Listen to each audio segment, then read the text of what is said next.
अस्सलामुअलैकुम student, this is your education towards sky channel. आज की वीडियो बनाने का मकसद ये है कि स्टूडेंट को आगाह किया जाए कि कब लास्ट क्लोजिंग डेट हो रही है एमफिल के एडमिशन टेस्ट की, कब तक स्टूडेंट अप्लाई कर सकते हैं, कौन सी लास्ट डेट है एमफिल के एडमिशन के लिए और कब उसका फोर्थ और फाइनल एंट्री टेस्ट होगा for MS, MPhil, MBA and PhD student. और बीएस के स्टूडेंट के लिए भी यही है कि वो लास्ट कब डेट तक जो है वो अप्लाई कर सकते हैं। उसके बाद एप्लीकेबल कोई भी स्टूडेंट नहीं होगा यूनिवर्सिटी ऑफ एजुकेशन में अप्लाई करने की।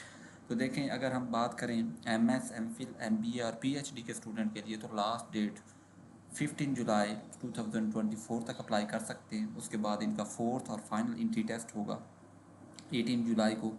इसके बाद बीएस और बीएस पोस्ट और एटीपी के जो स्टूडेंट हैं वो जुलाई 19 तक अप्लाई कर सकते हैं। ठीक है, पहली बात तो ये होगी। दूसरी बात ये है स्टूडेंट कि देखें, जैसा कि आप लोगों को पता है कि बीएस में एडमिशन लेने वाले जो स्टूडेंट जो एफएससी के बेस पे अप्लाई करते हैं उनका कोई भी एंट्री टेस्ट नहीं होता।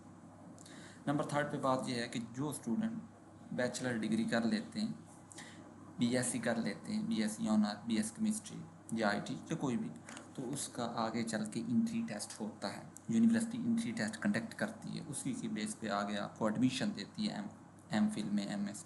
ठीक है, तो देखें, आज स्टूडेंट चूँकि थर्ड अटैम्प्ट था, थर्ड एंट्री टेस्ट था, जिन्होंने सेकंड में जो फेल हो गए उन्होंने थर्ड अटैम्प्ट में एंट्री टेस्ट दिया और थर्ड अटैम्प्ट का सीटिंग प्लान भी था फॉर एमएस, एमफिल, एमबीए और पीएचडी। उन्होंने एंट्री टेस्ट दिया जो कि आज था 8/7 और 2024 को। ठीक है, इस वीडियो में मैं आपको असल में बताना ये चाह रहा हूँ कि ये जो फोर्थ और फाइनल एंट्री टेस्ट होने जा रहा है एमएस, एमफिल और पीएचडी के स्टूडेंट के लिए, तो उनमें कौन कौन से सब्जेक्ट होंगे, कितनी वेटेज होगी। तो स्टूडेंट, आपकी इन्फॉर्मेशन के लिए मैं आपको बताता चलूँ कि इसमें जिस सब्जेक्ट में आप अप्लाई कर रहे हैं उसका 50 मार्क्स के एमसीक्यूज होंगे, 70% आपका सब्जेक्ट बेस के सब्जेक्ट होंगे और 30% जो मार्क्स होंगे वो गैट में कंसीडर किए जाएंगे, टोटल मिला के 100। तो इसी हिसाब से आपको 15 मार्क्स का एमसीक्यूज पेपर होगा जो कि आपने ऑनलाइन पोर्टल के ऊपर आप जो है वो सॉल्व करना होगा। ठीक है, यहाँ तक कोई कन्फ्यूजन नहीं। अब देखें कौन कौन से जो है वो इसमें हो सकते हैं। जिस तरह एमएस बॉटनी वाले जो अप्लाई कर रहे हैं इनमें कौन से सब्जेक्ट हो सकते हैं उनके, तो ये वाले सब्जेक्ट उनके हो सकते हैं। एमएस केमिस्ट्री वाले जो स्टूडेंट हैं उनके कौन से सब्जेक्ट बेस हो सकते हैं, inorganic chemistry, organic chemistry, analytical chemistry, physical chemistry और बायो केमिस्ट्री। ये 5 सब्जेक्ट होंगे। आउटलाइन में जाके आउटलाइन से तैयारी ये कर सकते हैं। ठीक है, अगर आपको इनके एमसीक्यू चाहिए तो वो भी मेरे पास मौजूद है जो कि ऑनलाइन आते हैं। ठीक है, इसके बाद एमएस आईटी वाले यहाँ से जो है वो कर सकते हैं, ये उनके सब्जेक्ट हैं।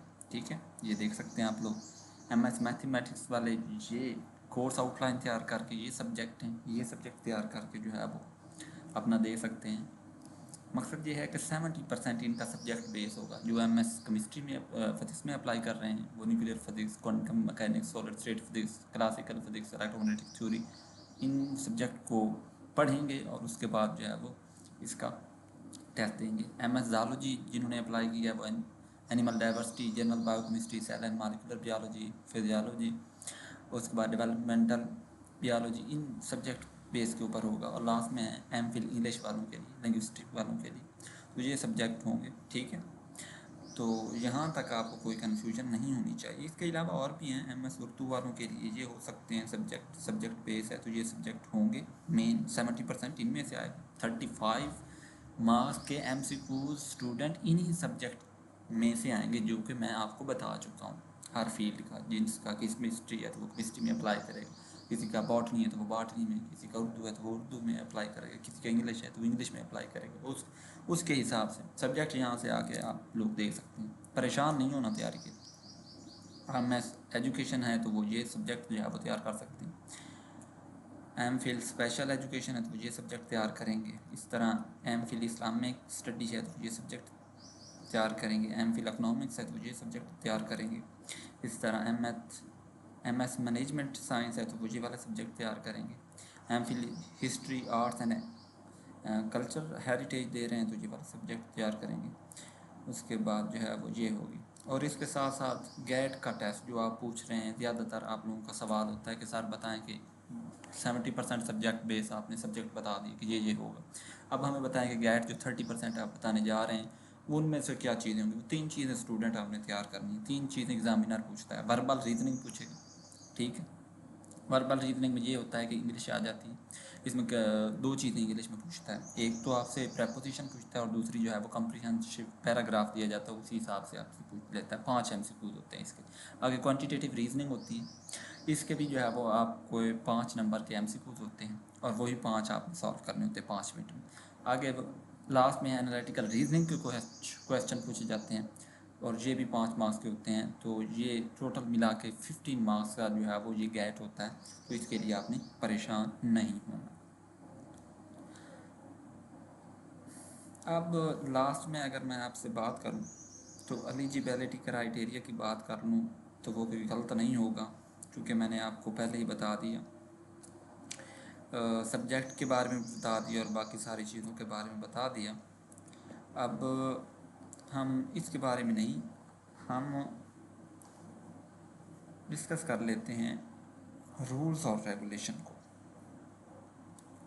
मैंने आपको गेट भी बता दिया, मैंने आपको सब्जेक्ट बेस के बारे में भी बता दिया, और चीज़ मैंने आपको ये बतानी थी कि आज जो कि थर्ड एंट्री टेस्ट हुआ है वो इतना टफ़ नहीं था स्टूडेंट, और टफ़ इस लिहाज से नहीं था क्योंकि बहुत सारे स्टूडेंट ने इसकी तैयारी की हुई थी और वो बहुत ही ईजी था, और आप लोगों के लिए भी ईजी हो सकता है जब आप इन सब्जेक्ट आउटलाइन को पढ़ेंगे बाकायदा। 70% इन्हीं में से आना, और 30% जो है वो ये है कि वो आएगा आपका गेट में से, तो वो आप गेट में से दे सकते हैं, ठीक।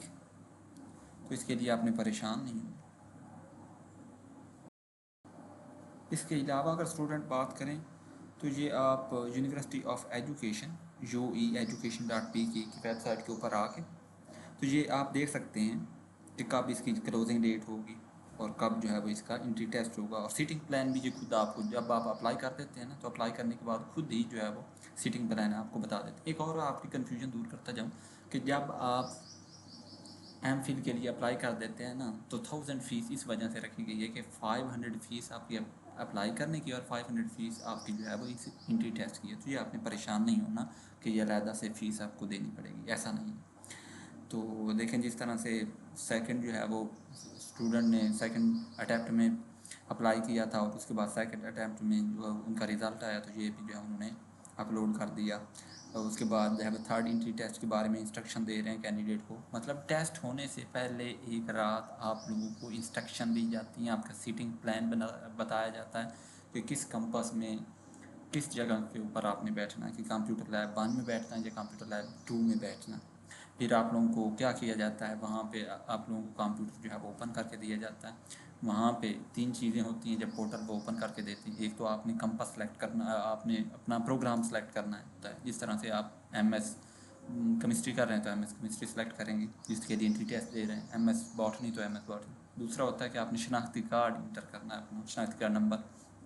थर्ड होता है ये है कि वो आपको पासवर्ड देंगे, ठीक है, और पासवर्ड आप देने के बाद आप क्लिक करोगे तो पोर्टल पे आ जाओगे। पोर्टल के बाद पेपर पे क्लिक करोगे तो ठीक 12 o'clock या 1 o'clock या जिस टाइम आप देना चाह रहे हैं पेपर, तो उस टाइम आपके पास पेपर जो है वो ओपन होके आ जाएगा। इसके बाद जो है वो सेवन जो है वो आपके पास बॉक्स होंगे, और उन 7 बॉक्स में आपने करना क्या होगा, 7 जो होंगे तो उसमें आगे पेपर होगा। जब आप उसको ओपन करोगे तो वो पेपर ओपन हो जाएगा, उसमें से आपकी स्टेटमेंट भी होगी, ऑप्शन भी होंगे। आप ऑप्शन इस तरह से क्लिक करेंगे तो ऑप्शन क्लिक हो जाएगा, सेव करेंगे, नेक्स्ट करेंगे, इस हिसाब से जो है वो अटैम्प्ट हो जाएंगे। जब 7 के 7 क्वेश्चन एक अटैम्प्ट हो गया एक पार्ट, तो वो खुद ही आप आगे वाले पोर्टल पे चले जाएंगे। इस तरह से आपने अपना जो है वो पेपर क्लोज़ कर लेना है। सारे अटैम्प्ट करने के बाद स्टूडेंट पूरे टाइम पे पेपर सबमिट नहीं करना, उससे पहले ही सबमिट कर देना, क्योंकि ये ऑनलाइन पेपर है तो ये खुद ही डिसअपेयर हो जाता है। आई होप कि ये वीडियो लंबी ना हो जाए। मिलते हैं नेक्स्ट वीडियो के साथ, तब तक अपना ख्याल रखिएगा। कोई कन्फ्यूजन है तो आप पूछ सकते हैं।